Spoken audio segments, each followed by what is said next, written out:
kukwandika mu bacira usigamba uramenye papa wawe icyo ushoboye iki kuri umwana batazi isi. Shiroff hano niwe tugiye kugaruka kuri filime zabaye nziza cyane zakinwe n'umukinnyi Shiroff.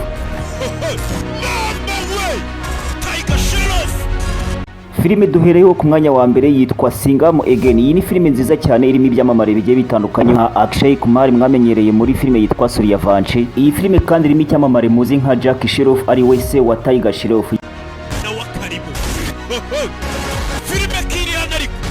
Filime nkuzaniye ku mwanya wa kabiri yakinwe na Shiroff bayitaga na Pati. Iyi ni filime nziza cyane, iyi ni filime yabice bigacika nimba utarayireba yishaka uyirebe. Filime nkuzaniye hano yakinwe n'umukinnyi Shiroff, iyi ngini ni yavuba rwose wayibarira mu nshyashya bayita Hero Panty kabiri. Iyi filime nimba utarayireba yishaka uyirebe. Indi filime nkuzaniye yakinwe n'umukinnyi Shiroff bayita Bagi. Nimba ukunda uyu mukinnyi ukaba utarareba Bagi we rwose warahombye. Bagi ni filime zakinwe na Shiroff, nimba utarazireba zishaka uzirebe.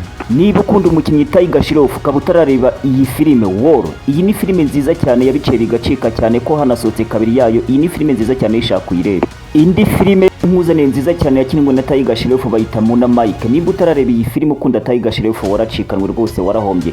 Iyi filime ni nziza cyane yishaka uyirebe. Indi filime nkurikijeho ariyo ya nyuma yakinwe na Shiroff bayita Student of the Year. Aka ni agafilime keza cyane karabice biracika. Iyi filime nimba utarayireba rwose gishaka uyirebe. Iyi ni filime nziza cyane yagarutse ku buzima bwo ku ishuri bwa Shiroff. Iyi filime mukanguriye kuyireba.